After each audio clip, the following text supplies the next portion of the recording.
Hello YouTube, Dave here again. Today we're going to be returning to the world of Thedas as I take a look at the Dragon Age role-playing game core rulebook.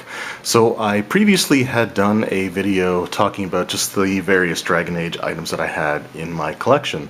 At that point I had placed an order for this book, and I am pleasantly surprised by what I've seen so far. So we're going to do a little bit of a flip through here today. This isn't going to be a full comprehensive review or anything like that. I do plan on doing a character creation video to sort of show how that works, as well as maybe a combat tutorial, and we'll sort of go from there over the course of the next week or so. But I just wanted to kind of show this off, and what was really cool about this is on the website. So I ordered this from Chapters online store. Chapters, Indigo, Kohl's. It's like major Canadian book chain. I guess Barnes & Noble would be sort of the Canadian equivalent. And they had this listed as a softcover or paperback product. So I was like, well, if that's the only way that I can get it, then that's the only way that I can get it. I knew that there was a hardcover listing in the past, but this one was labeled as a trade paperback. So the retail price was around $70 plus tax Canadian, and this is a 460 or 400 plus page book, so there's definitely got a pretty good heft to it. But they finally, after quite some time, they finally had it listed at a sale price. So I only ended up paying $50 for this altogether, which, in my opinion, is an absolutely fantastic price for a book of this size and this quality. And even better, it came in hardcover. So I don't know if it was just an incorrect listing, like if they accidentally listed it as a soft cover when there is no soft cover version, but I know that some role-playing games do have hardcover and softcover editions. So if there is a paperback version of this, they shipped me the wrong one, and I'm totally okay with that. So let's just have a quick look through here, and we'll sort of go over some of the contents and stuff. But this is really, really exciting. So in the past I said that I had picked up first of all, just a beautiful, just the inside of the cover here has like the world map, and there is a pull-out map in the back that I still have attached at this point in time. I probably will remove it. It's just, I'm pretty sure it's the same map that we have here, and that map was in the set 2 box set. So I may end up leaving this one in, at least for now, which I'll just quickly show it off here. So as you can see, there's the map there, and like I said, I'm pretty sure it's the same one that was in the set 2 box set, because I don't think set 3 actually had a map that came with it. So anyway, so that's that there. We'll actually take a look at the back cover here as well. And great big roll initiative. I love that. So it says, "Welcome to Dragon Age, a pen and paper role-playing game of dark fantasy adventure. In Dragon Age, you and your friends take on the personas of warriors, mages, and rogues in the world of Thedas, and try to make your names by overcoming sinister foes and deadly challenges. Based on the hit video game franchise, the Dragon Age RPG brings the excitement of BioWare's rich fantasy world to the tabletop. This is classic role-playing, where the story is yours to create and the action takes place in your imagination." And it just sort of gives the information here. So the comprehensive core book includes the full rules for the Dragon Age RPG under one cover for the first time. So it was 3 separate box sets, of which the third set was very difficult to come by, if it even got a wide release at all. This includes, the game features the adventure game engine, a rule system that is easy to learn and fun to play. So what the adventure game system is, it's a 3d6 system, and you can kind of see what you have there. I did mention this in brief, but you typically have 2 dice that match the same color, and then you have one that stands out from the rest. That one that stands out is called your dragon die, and it gets used for several different things. Be it stunt points, which is one of the big features of this system, or determining, like for complex ability checks, you have to make a certain number of rolls, and if you succeed, you keep adding up your dragon dice until you reach a certain target number. and just it gets used for a lot of stuff like that. I think it even like breaks ties in the event of like initiative being the same or something like that. So anyway, it has that innovative stunt system, which is what I just kind of talked about. Complete level 1 through 20 advancement rules for mages, warriors, and rogues, or mages, rogues, and warriors, plus specializations for each class, such as the arcane warrior, assassin, berserker, force mage, marksman, and spirit warrior. So I guess the easiest way to kind of explain those, and like I said, I'll flip through and do a more comprehensive review later on, but the specializations are very similar to archetypes from Dungeons and Dragons 5th edition. So the difference being, though, is that the game master in this system may require you to either find a tome of forgotten lore in order to learn the secrets of the class, or find someone who can train you in it. It doesn't necessarily have to do that, but the game is kind of set up that, you know, you have to plan this stuff sort of in advance. And in some ways, you may have to justify using it, or how you get the training for it. Oh, excuse me. So it also says advice for both players and game masters, plus rules, options for creating organizations, narrative mass combat, and rune magic. Adversaries for your heroes, from the lowly Genlock to the mighty Archdemon, which is what I was really excited to see. The Archdemon being like the dragon that's inhabited, whose body is inhabited by the soul of an old god. Really, really cool creature, and it was in set 3, so the set 2 box set that I have didn't come clear or near having that. Extensive background information on the nations, peoples, and organizations of the world of Thedas. 3 complete adventures, including a brand new introductory adventure. So each of the 3 box sets had an adventure included inside in the Dungeon Master's book, or not Dungeon Master, I guess the Game Master's book. And so the first one in set 1 was called the Dalish Curse, and that's been replaced by a new adventure called, I think it's called Spirit Chains or something like that. I'll show that off here in a moment. And the other 2 adventures were taken straight from the box set, so at least the second one for sure is the same adventure that you would find in the set 2 box set. It also features a variety of campaign frameworks for GMs to choose from. You can run a game during such events as the Fifth Blight, which is where the first game took place, the Mage Templar War, which was started in Dragon Age 2, or the Rise of the Inquisition, which was the story of Dragon Age Inquisition. It also states that the Dragon Age RPG was featured on Will Wheaton's Tabletop show, and it's perfect pen and paper role-playing game, or perfect portal to pen and paper role-playing. So gather your friends, grab some dice, and get ready to enter the world of heroes, villains, of Grey Wardens and Darkspawns, of gods and demons, the world of Dragon Age. And as you can see here, the MSRP is $59.95 US. That's the US price. And this book originally came out in 2016. So it's only been out for a couple of years as the compiled hardcover book there. And just really, really nice book. Love the cover of it. It's got some interesting characters that you can see here. Like this is the character card for Cassandra, the Seeker, in Dragon Age Inquisition. So that's definitely her one there. I don't recognize the other ones off the top of my head. I mean, that one's definitely a Darkspawn. Is what it looks like. Yeah, definitely a Darkspawn. But anyway, let's have a quick flip through the book itself. So I did show off the inside cover, and like I said, this is going to be sort of a general flip through. So it's 400 plus pages. I'm definitely not going through all of it here, and I'm not going to go too much into explaining necessarily how the game is played, aside from a few different just minor things sort of here and there.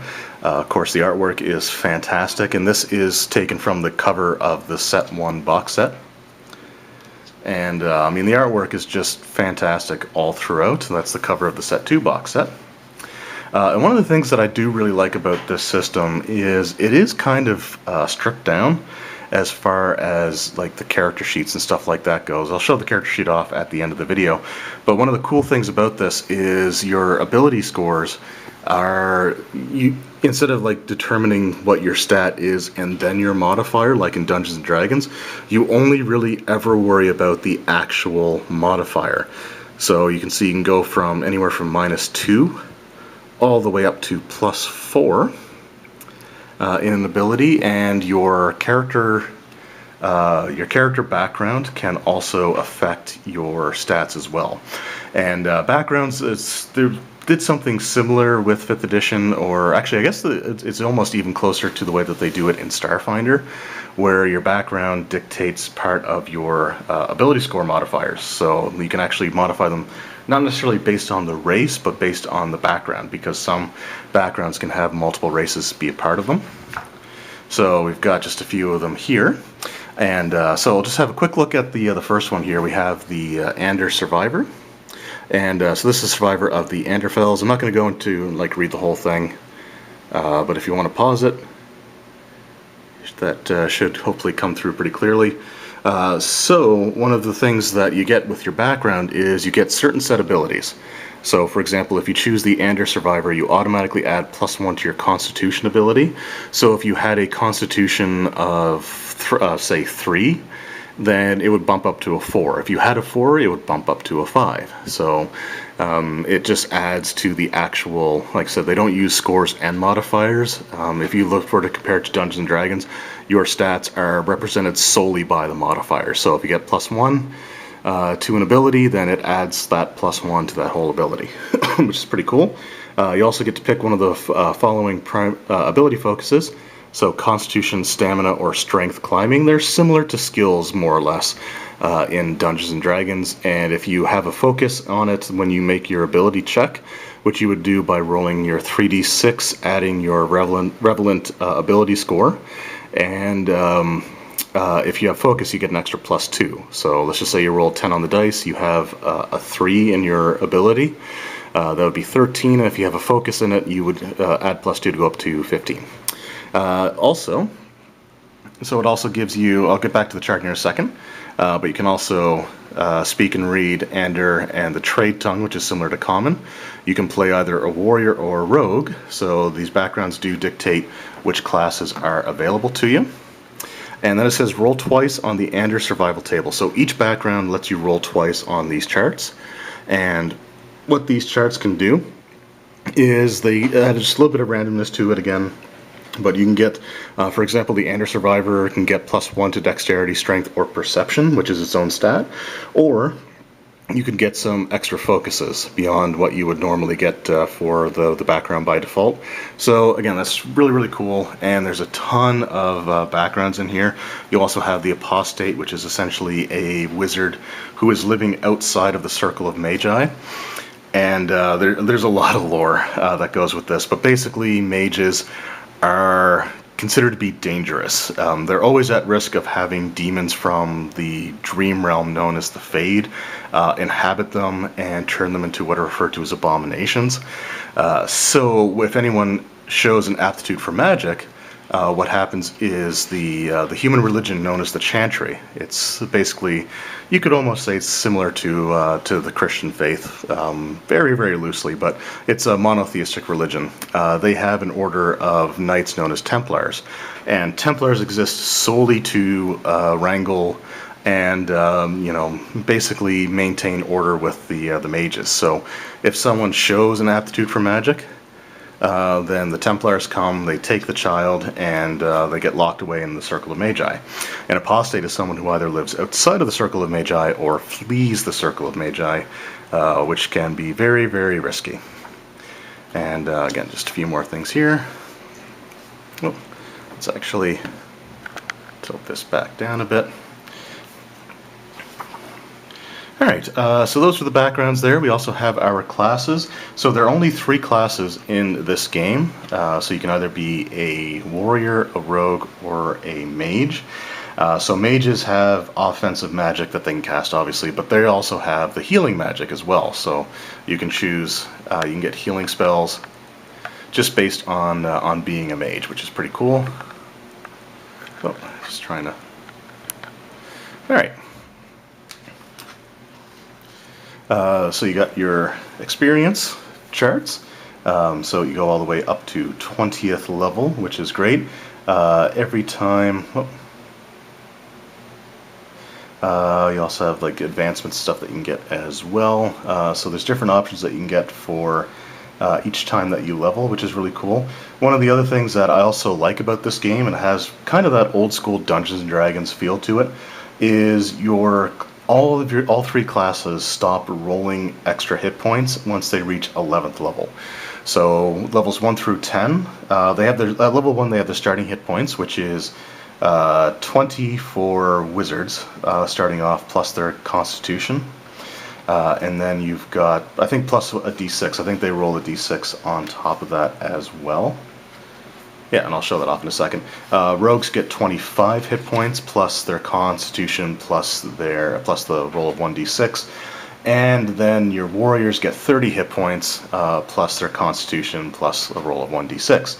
Each level, all three classes roll 1d6 and add their constitution score. And that's up to 10th level. Once you reach 11th level, though, and 11th through 20th, which is the maximum level, you only gain your constitution score as extra hit points. So you no longer get the 1d6, which is, in my opinion, I think that's actually kind of cool, because it, even though you start with a decent amount of hit points at first level, you're still going to, not necessarily be overly, have too large in numbers at the higher levels, and it kind of makes creatures that have high hit point totals something that's scary. So that's something that I actually kind of like about it. I know that with modern Dungeons and Dragons you get hit dice every single level, which is fine, but at the same time it just means that all the other numbers like enemy hit points and stuff like that also increase to much larger numbers.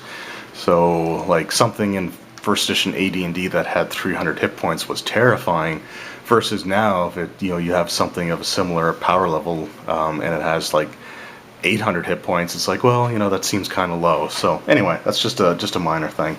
But we got our classes here, and so they're all in one spot, which is pretty awesome.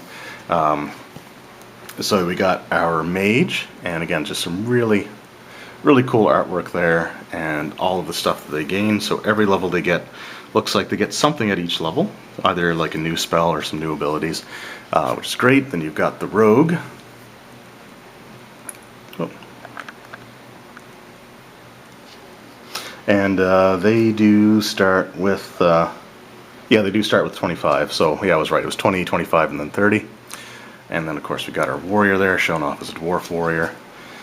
Just really cool. And so anyway, like I said, I don't want to go too much into a lot of the rules and stuff like that, but there are just a few more things that I will say that I like about this system. One of the big things is, for example, their armor, the way that armor and defense works. So in things like Dungeons and Dragons, you have your armor class, which is how hard you are to hit, and if you get hit, then you just take the full damage. The way that it works in this game is you have defense and then you have an armor rating. And the way that works is with your defense, it's 10 plus your dexterity, plus if you have a shield, you can use that, add that bonus to it. And that determines the number needed to hit you. And your armor has an armor rating. And what that armor rating does is anytime you take damage, and I think it's just physical damage. I'll have to read that a little bit more carefully. But whenever you take damage, you actually subtract your armor rating from the damage that you took. So if you had an armor rating of 4 and you took 6 points of damage, then you would only actually take 2. So just something worth noting there. So here we're into our specialization. So you got blood magic, and if you know anything about the Dragon Age setting, this is sort of like the big no-no when it comes to magic.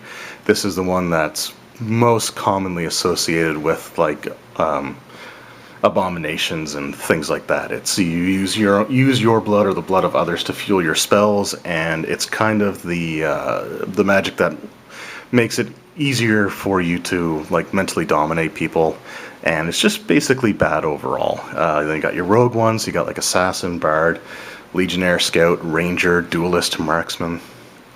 And then for the warriors, you got like berserker, champion. So these are all things that you can get pretty much in the games, which is really cool. Like Templar is one that I kind of like, and there's even options for joining the Grey Wardens.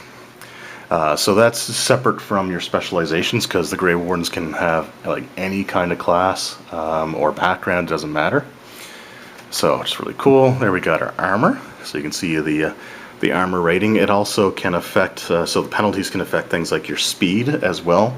So the heavier the armor, naturally the slower that you are. And then we got our weapons, and the weapons look pretty nice. Really, really cool artwork for all this. And so like I said, I don't want to necessarily go through every single page because there's a lot to go through. But you also have things like poisons, traps, and this is sort of your information on organization stuff. So you got like the Fade, you have the Mage training, including the Rite of Tranquility, and the Harrowing, which I'll probably get into in a different video. For the Templars, you have things like the Rite of Annulment, which is something that mages definitely don't want to have. You got some magic stuff here. You got starting spells. So these are essentially recommendations for if you want the different types of mages that you may want to play. And spells are actually pretty cool in this as well. Because for each spell, you actually have to roll to see if you succeed in casting it. It's a system, I know, something that D&D has kind of struggled with over the years, and I know that magic resistance in 3rd edition was sort of their way of trying to make spell attacks feel more like weapon attacks, and this is sort of that system here. So each spell, for example, Flame Blast, has a target number. So that target number is something that you would have to get as a combined total on your 3d6 roll. So you'd roll 3d6, add your magic score. If you had the focus, if you were focused on primal magic, then you would add an extra +2. If you get 12 or more, then the spell goes off, and then you get to roll the damage, which would be 2d6 +1 in this case. Some of them also allow for essentially saving throws, is what I'm kind of more familiar with them, but they can just basically make ability checks, or tests is what they kind of call them here. And so like I said, you got target numbers instead of DCs, and if they succeed, then they either negate or take less, which is really, really cool. Again, just some really fantastic artwork here. Advanced role-playing stuff, so there's actually a lot of just great information in here, which is really cool. Then you've got your stunts. So the stunts, whenever you make a check of any kind, be it attack rolls, spell checks, like spell casting checks, role-playing checks, or exploration checks, if you roll double digits on any of the 3 dice, then you generate stunt points. And the stunt points that you get is equal to whatever number is showing on your dragon dice, which is the one that stands out. And so it just gives you a chart of stuff that you can do. And I'll go over stunts again in more detail in a later video. But, you know, again, just a lot of really great stuff. This is kind of like the Rule Cyclopedia is the thing that I can really kind of compare this to the most, because this is the complete package in one book. This is all that you actually need to run a pretty comprehensive version of the Dragon Age game. It has the campaign setting information. It's got, you know, all like your class stuff. It's got your bestiary, your magic items, stuff like that. So again, just really, really fantastic book. Right now we're into the Game Master's Guide, so this is sort of like the Game Master specific information, just how to essentially run the rules, things like that. But there's also like a Know Your Players, knowing your group, and this actually goes over the different types of like gameplay styles. So for example, your game mastering style, it does go over adversarial game masters, which is something that you should try to avoid. Benevolent director. So again, a lot of really cool information, just in general role-playing stuff that can come in handy in really any type of RPG. But for like knowing your group, you got your problem player types. So you got like the griefer, enjoys upsetting other players, and the dungeon master, or the game master. I got to get dungeon master out of my head. That's a D&D term. I'm very familiar with this type. Hack and slasher, hanger-on, junior thespian, wallflower, rules lawyer, spotlight hog. Anyway, just it goes over things to kind of look out for in your players. Do's and don'ts, which is great information again, just for any type of role-playing game. And just kind of keep going through here. Mass battle stuff. I haven't read this at all yet, but this looks Really, really interesting, and there is an example of a mass battle, and that mass battle that they give the example for is the Battle of Ostagar, which was one of the big set pieces of the first Dragon Age game, Dragon Age Origins. So it'd be really kind of cool to read that and see how that works. Campaign frameworks, different types of campaigns that you can run, so like a Grey Warden campaign, Blight, the freedom fighting between Ferelden and Orlais, the Orlesian armies, the Mage Templar War that was kicked off in Dragon Age 2, Inquisitions. Again, just really, really awesome stuff. Great information, and really fleshes out the world very well. Like I said, this is, and here we're into our bestiary or monster manual, if you want to call it that. So you got your Cunari there, beasts, which giant spiders, I don't like those. Darkspawn. They did take some of the Darkspawn stuff from Dragon Age 2. And I mean, the Genlock, I actually don't like the way that the Genlock looks in Dragon Age 2.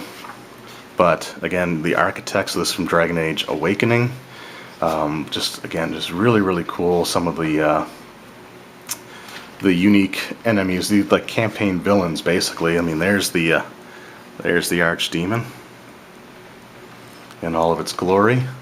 And speaking of dragons, there's other just regular dragons like Dragonlings, Drakes, and then the High Dragon. Wyverns, which were in Dragon Age 2, the Mark of the Assassin DLC, featuring Felicia Day. Demons, different types of demons there. That's what the Abomination looks like. So again, just a lot of really, really great stuff in this book. And like I said, this is an all-in-one type of book. So you pick this up, it even comes again with 3 adventures. So you can get a lot of gaming out of just this one book, even if you stick to the adventures themselves. So this is, Invisible Chains is the name of the brand new adventure. So this adventure is unique to this book. And this is sort of your introductory adventure. This is meant for a group of brand new players. And just, again, looks really, really cool. I haven't read too much of it yet. But I am liking it. I like the Dalish Curse as well. I think that was also a great adventure. But so we have Invisible Chains, the Autumn Falls, which was in the second box set. So we'll just kind of skip over that. And then we've got Battle's Edge, which this one is for levels 11 through 13. So this would have been the adventure included in the third box set as sort of the introduction to that particular set. So there you go. I mean, that's essentially what's in this book.